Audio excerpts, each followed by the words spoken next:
So here we are, modern age, a new culture emerges, and we have to pick one of these 9 civilizations that we have unlocked. We weren't able to get America. I think that might be to do with the landscape. We weren't able to get Japan. We weren't able to get Qing.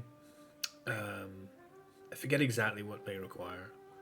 But we have quite a few to choose from. Remember, we have a lot of mountains in this area. And actually, that is quite relevant because we unlocked Nepal.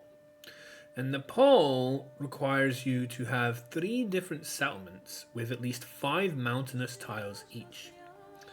And fortunately, especially because of the north, we were able to achieve that. I think our settlements that have it are the 2 ones in the north, like Norton Ur and the new capital Preslav.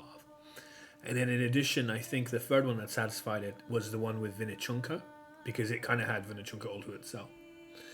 So that is where we're going next. We're going to Nepal. And of course, Nepal came out at the same time as Bulgaria. We want to experience the new civilizations, so let's do that. Let's have a look at what Nepal offers us. There are diplomatic and cultural civs, so we'll be able to boost our cultural yields. And I forget what diplomatic does. Maybe we'll come to that in the actual game itself. Roof of the world. All warehouse buildings apply to mountain terrain tiles. So again, we have a lot of mountains scattered throughout our land, our main continent, including Everest itself and all that. So should be able to make use of that, but they cost +1 gold and happiness maintenance. Okay, but you're making a ton of gold, albeit gold being an important resource, as well as a ton of happiness in the modern age, usually. If things are going wrong, then that might change, but this usually tends to be the easiest time to make those.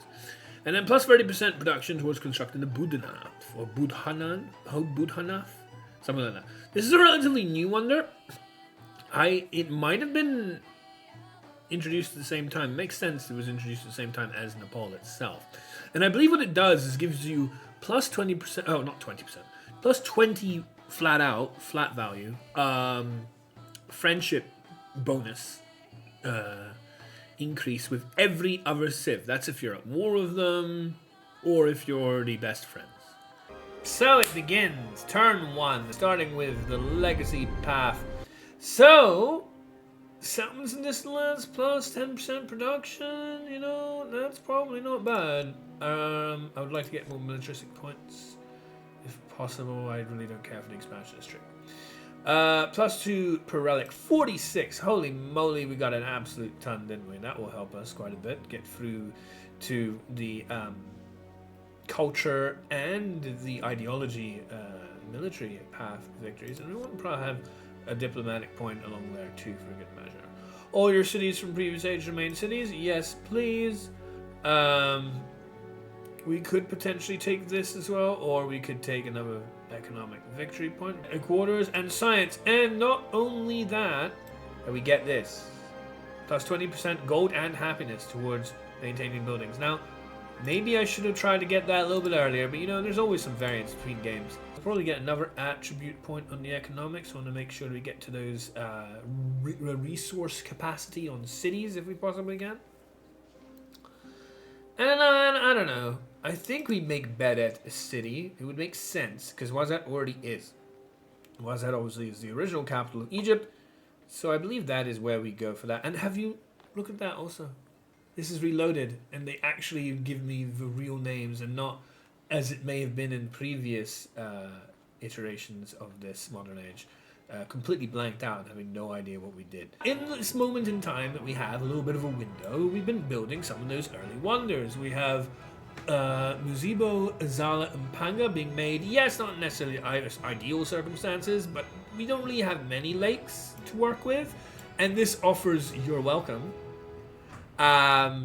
its own wonder, so that's a nice boon to have. Also, another location city that we're making a wonder with is Hermitage down in the south, because even though it's being positioned here, again, I don't really care too much for the adjacency. It's much more about that cultural boost, of course, for 10% culture in cities with at least one wonder. We want to try and get through our culture trees. Of course, we are befriending a whole bunch of city-states, as per usual, as you do. We have, in the process, formed an alliance, our first alliance with Hatshepsut, and finally, We are building fort. Red fort. Yes, that's right, ladies and gentlemen. I forted. The world is the place we prove real by dying in it. Well, what a lovely phrase. Not morbid in the slightest. It's crazy, some of the gentle choice of lines they picked. But hey, it's quite a pretty fort, to be honest. A lot of domes, eh? All that red smoke. Alright, underway. It's turn 14. We just finished studying political ideology, and to be honest, perhaps I should, like with the buildings we discussed in the last video, in Exploration Age, say what the last thing that we studied here should be. How about that? That would be pretty useful, wouldn't it? Anyway, we studied political theory, and now we're going to go study fascism in 4 turns. We have Isabella here, who is hostile to us. We do not, however, have hostility with either Augustus, and we're saving all our influence for the city-states that we've still been misusing. And we don't really want to spend more on denouncing here, because 82 is a substantial amount, it's like 25%. And the same thing here with Friedrich Oblique. So, here's a little trick that I'd like to demonstrate, which basically is a chain reaction. And what it is, well, we're going to go fight war with Isabella, but we're not necessarily going to be attacking her directly. At least not yet. However, she is allied to both Augustus and Friedrich. And of course, these two people, while they may not be hostile to us right now, definitely don't like us. So we can basically exploit the fact that we know that both Friedrich and Augustus will support Isabella in a heartbeat over, caring about our relationship, which is already pretty murky, and join in the war with us, which allows them to have maybe the first strike in battle. Yes, but crucially, and then we get to go to war with who we really want to be going after without necessarily having to satisfy the relationship criterion whilst also not suffering any war fatigue penalties, right? So we go to war with Isabella. We get 3, they get nothing.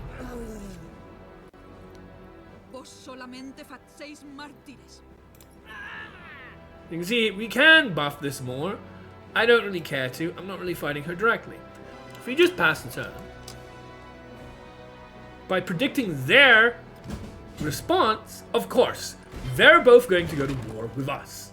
And that's fine by us, because that means they went to war with us on insufficient relationship grounds instead of us starting with them. You can see they did a fight, not a big deal. And we get the war support because they decided to go to war with us because they're supporting their alliance with Isabella. So the chain reaction allows us to get free war support because they're going to war on illegitimate grounds, as it were, because I went to war with Isabella on legitimate grounds in our hostile relationship. Exactly pulling them in to do what I want. And we've generated so much free war support because we went to war with Isabella and then they went to war with us. Well, 21 turns into this modern age, and I regret to announce that it has indeed happened again. I don't know when or why or how. I'm clueless. Hold my hands up. We had this issue in the Pachacooty game. And it was like Pearl City. And I was not able, again, I think it was the modern age, to build any of the districts I wanted to build and the locations I wanted to build them for God knows what reason. And here we have it again. So you can see that there are 2 resources here, and I'd love to build like science here, get that science up. We're currently, 349? We're still behind some of the other civilizations, and, we should hurry along a little bit. It's already 20 turns, and we're not even halfway, really. Not even hitting mass production yet, let alone flight. Anyway, the point is, I would love to build my laboratory here. We have finished an ironworks here. There's absolutely no reason why we can't build anything here except for this crazy bug that I just don't understand. There is no units blocking the way. It's not like, this allied unit that might be blocking the way. I think we had that sort of situation last time as well. feel free to say in chat, why am I not allowed to build here? Look, I'll even further demonstrate it. I mean, there's an ironworks here. I don't know what I want to partner it with. It doesn't really matter. For sake of argument, let's put a brickyard. Okay, so we have 2 buildings saying that we are adjacent here. We should be able to build in this silly want to be humankind type adjacency nonsense. Be able to build here. I will never in this game be able to build on any of these tiles. In any of them. And I don't understand why, man. 24 turns in, and having just captured Little Axe, you can see that we are indeed halfway along the military legacy path now. We are going to raise this poor thing. It was born, and now it will be raised. Born and raised. And we're also getting some more artifacts. And now we have achieved the first milestone in our culture game. So slowly but surely, steadily making progress. We still have flight research and get our science underway. And we're still, of course, trying to go to war with these. We'll go around the back with our land ship here. And we may well be able to get ourselves a little bit of sniping duty. If we can get across here and protect our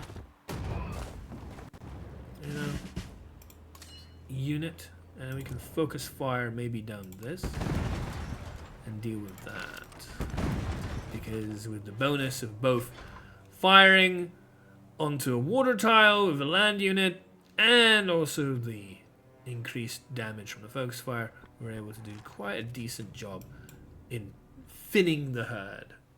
Halfway in the game now, and many things are happening across all the fronts in the gameplay. We're about to take Roma here, as we move our land ship to take it, and that does indeed secure the modern military victory. We now have to make the Manhattan project wonder, and then do the Operation Ivy project itself.